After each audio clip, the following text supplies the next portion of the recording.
it's so fascinating because like when I start to do a Facebook Live, there's like it's back for a second, and then when it goes live, it goes boom, and it goes like into a super close up of my face.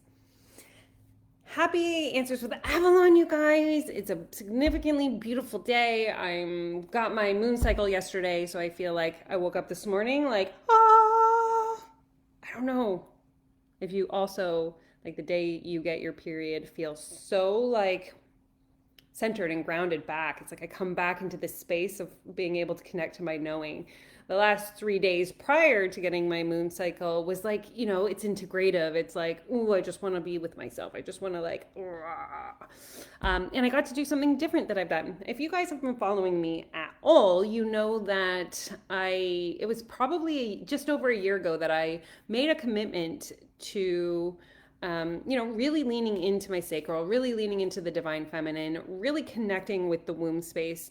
And this was not the way that I thought that this live was going to go, but I really feel the resonance of sharing this. And I had bought a diva cup, and I was like, I'm going to use a diva cup to begin the process. A, it's environmentally friendly, and B, it's a really powerful way to connect to my own body, because as women, like there's oftentimes a lot of times where we disconnect from hearing our own voices, from the significant power source of our cauldron, as I call it, which is our sacral, our uterus, our yoni, our vulva, our like fire. And when we think about the witch hunts of the 15th, 16th hundreds, and we were really brought to a space where being sexual or being, flirtatious or utilizing our beauty and our confidence as a means to serve ourselves was greatly diminished.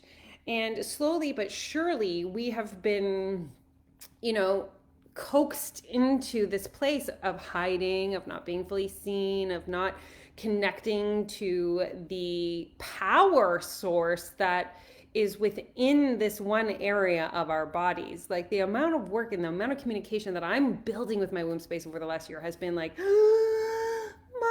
blowing. And so this particular month, as side story, when I started first using my Diva cup, I hated it. I hated it. I hated it. It was uncomfortable. I was so uncomfortable even putting it in.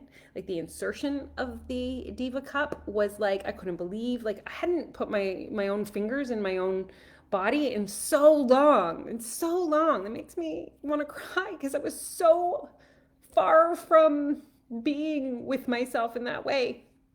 And I remember how strange it was to be like, ugh, like almost like, who does that with their own body? Like, our bodies are these sacred temples, you guys. I've really begun to witness and see the difference when we lay our worship at our own temples.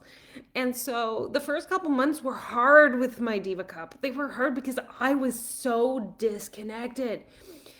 And so this particular month that I have just come into with my moon cycle, I actually boiled my Diva cup with rose quartz to infuse my Diva cup with love, because I am so grateful for the practice of, celebrating not only the sacredness of my bleeding, because it is like so significant. Like that blood creates life. Like it's astounding when you think about it, and the celebration of creation that comes through. And then there's a mourning of like shedding this beautiful, like, it's been such a different experience. So all of this was part of like, finding your resonance.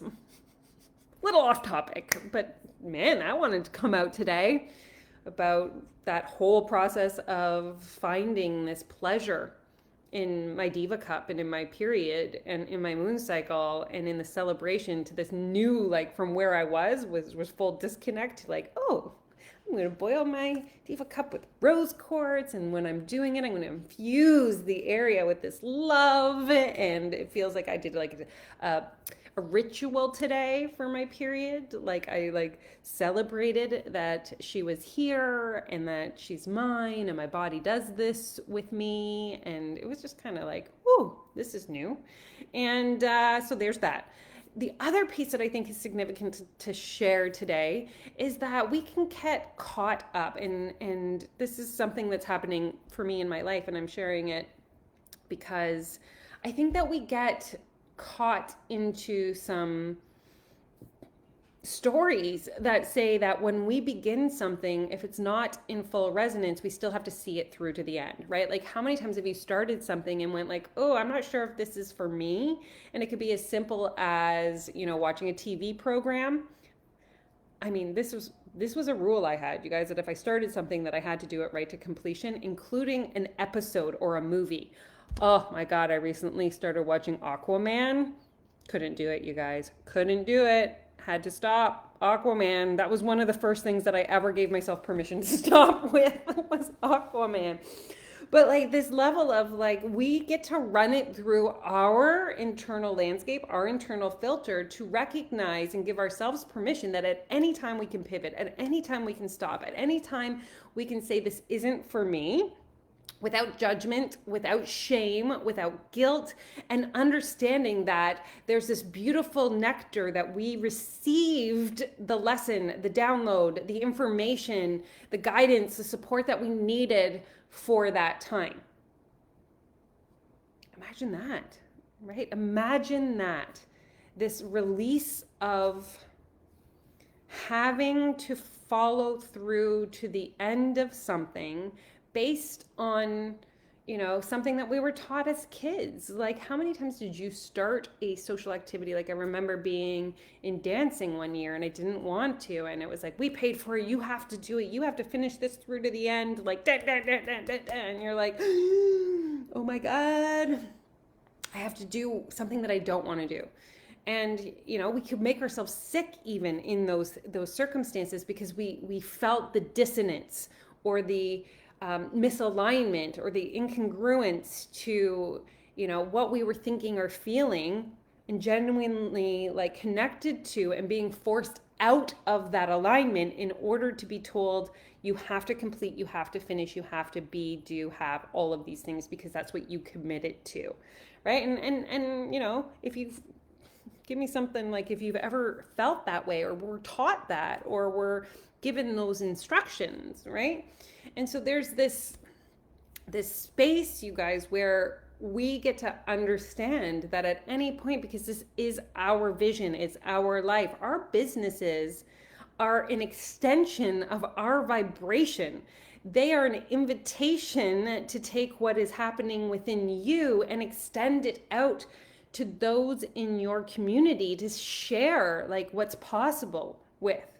And maybe it's a service, maybe it's a product, maybe it's, you're a CEO, maybe you work with kids. It's like there's a place in which you are the goddess of like this like container of love.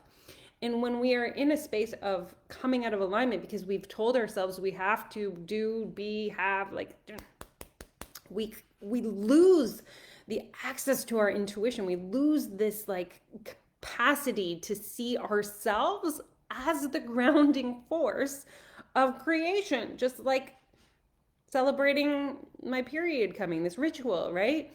And I'm saying this because I found myself in this situation recently where I joined something and I'm like, okay, it's not in congruence with me. The content is beautiful. The people are beautiful. I love the person who is instructing it. I have all of the pieces. And so it feels very unnatural to be like, then what is it about this that isn't in congruence with me?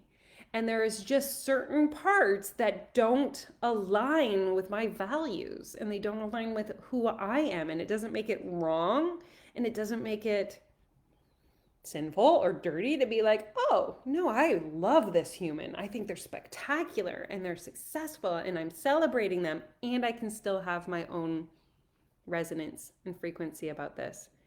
And so without like actually saying no, I'm testing now. This is a new thing in my business where I'm like testing different things, and I'm going to test stepping out for a week and see what that feels like to come in. Does that bring me back into a place of alignment? And like so like it's like, this is so fun, you guys. This whole creative journey is so fun. I'm just really celebrating the fact that the deeper we go into our own healing, the deeper we go into our own internal thermostat, the level of clear joy and curiosity over all areas of finance, of business, of relationship, of love, it's significantly different. The level of personal attachment is different. And then there's there's just information and clarity, and it feels really good. And so I just wanted to pop in, apparently to talk to you about my period, which I think is a significant conversation that not enough people are having. I've always talked about my period. People have been like, shh. And I'm like, why? Like, we have periods. I don't understand. My kids are still not on board with listening to me talk about my period, but that's okay. And the other thing is about this, alignment, this like really starting to get clear in your own resonance, in your own filtering of what feels in an alignment, and the permission that we have to be like noticing when something, even if it looks really great on paper, or if you're in love with all the components of it, but does it quite sit with who you are, what your values, what your morals, what your service is, and having the freedom to play without shame and guilt, in the permission to release yourself from these binds and get curious about what it would feel like to get to know that part of yourself again. So yeah, that's today's Answers with Avalon. It's a very random one. And if anything resonated with you, or you have any questions, please put them in the chat box. And I absolutely love and adore you. I just worked out. I'm day 11 of the 100-day meltdown in Beachbody. And so I can't wait to show you the glow as I continue on this incredible health quest that I am on for my solar plexus this year. That's another Answers with Avalon coming up. Have a great day, you guys.